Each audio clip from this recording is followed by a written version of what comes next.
Hello, Dr. Darnise here. Welcome back into another episode. And today we're talking about 90 days to enhance your spiritual practice. We're not waiting for the whole new year, new you hype, right? We're going to think about some things that we need to get in place for ourselves now. Part of our Hoodoo heritage is that our ancestors used Hoodoo for protection, right? We are entering into an election cycle, as we all know. Here it is, October 2024, and we're heading into an election cycle, and we know already it's about to be kind of crazy. We know it? It's not going to be smooth and easy. We know this already. So my point in bringing up that kind of mayhem is to say it is up to each of us to decide what we are going to create for ourselves.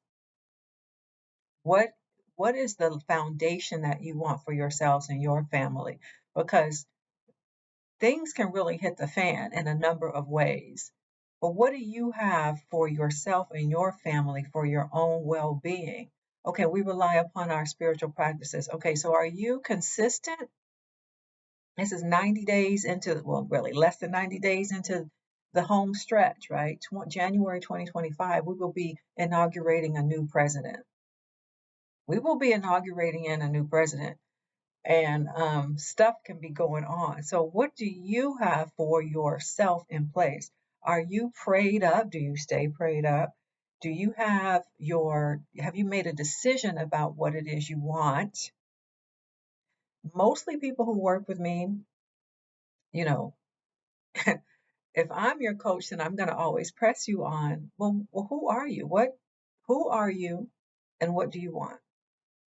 You've got to make some decisions because that'll help clear up a whole lot of other things. You'll stop weighing other things. And trust and believe, I know about that because I'm a Libra. I can be in my head weighing things all day. So it's very important that you decide who you are, what's really important to you, how you're going to spend your energy. Your spiritual practice can help with that because it helps you get clarity. But you've got to exercise your own power and say, this is who I am. This is what matters to me. This is how I'm going to spend my time, meaning on your own spiritual practice. Do you stay prayed up in whatever way that looks for you? Do you do your altar work? Right? Is your altar dusty and you need to go over there and clean it out? You got fresh water out there? You got some fruit or light some incense or something? Or have you left it? Have you abandoned it? Have you gotten distracted with the other things of life?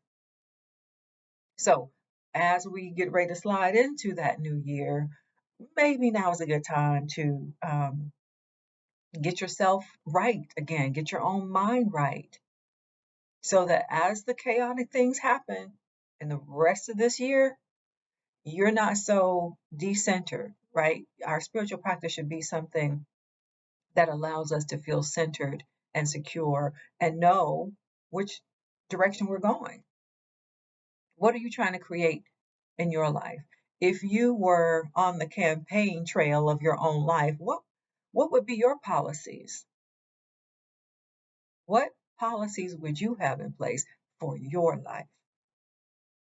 What how are you including your ancestors? How are you including your angels? I made another video recently about, talking to your angels, talking to your guides.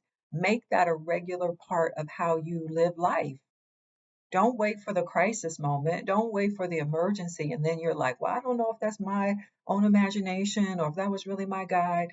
This is why we have ongoing practices and rituals so that we know the sound of our own angels or our own ancestors. When they're giving us guidance, we know what that feels like. And we can like, oh, okay, I got guidance here. Maybe you want to do some more candle work. Are you a candle work person? Have you been doing it?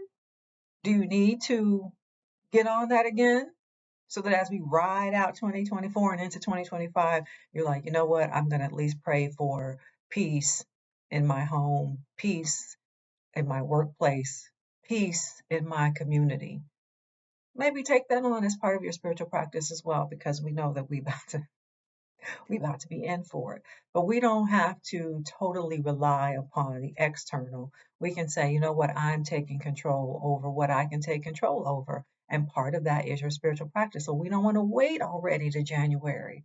That's the point of this video, is to remind you to get your own practice together, be consistent, have a certain kind of momentum where, you don't have to, what's that expression? When you stay ready, you don't have to get ready.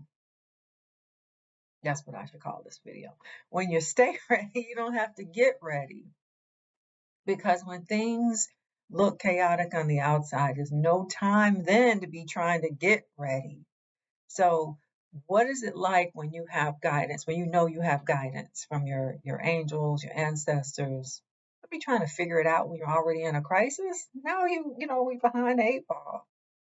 What about your own meditation practice? Do you have a meditation practice? Do you have a movement practice? And when I say movement, I used to do Tai Chi years ago. I think I had for about a year and a half, I did long form Tai Chi, which I really liked, but I kind of fell away from it. Right now, I'm in a different environment, and I have not found anybody teaching Tai Chi. It's not the most common martial art to find, actually. People, oh, is that the one where the old people are in the park? Yeah. Anyway, that's something I can get on. Is finding my Tai Chi practice again. But it could be anything. It could be another martial art. It could be a type of dance that you do. It could be yoga. It could be whatever you do. But are you doing it? Have you integrated into your life and thinking of it as your practice so that you don't have to get ready because you stay ready, right? What else? Read, study, grow. Read, study, grow. So your homework assignment, should you decide to accept it from me between now and January 1st, do you have a practice where you are studying and growing? That's really the deal here. Are you studying and growing? Allow your spiritual practice to support you as you study and grow, because that's how we do anything better in this life. We grow, right? We cannot stay stuck in old routines and wonder why things are not working out. Well, if you want change in your life, you have to make changes. Again, from Life Coach Dr. Darnise. Because again, a lot of people come work with me as a client, and they're not really ready to make the changes that are necessary to change your life. Because if you're going to stay in a certain aspect of life, then you don't make changes. You coast. If you're satisfied, you coast through life. But if you say, you know what, I want something different, I can imagine that I could be doing this or that, then that requires change.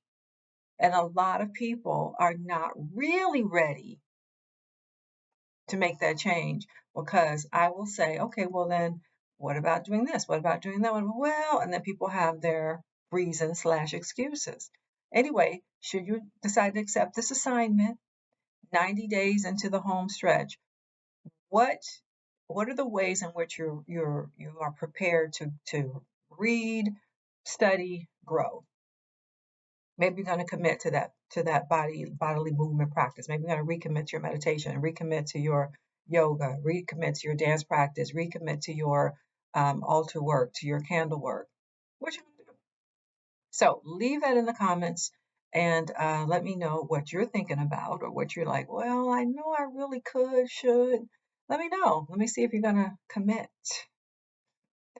That's all for now. See you next time.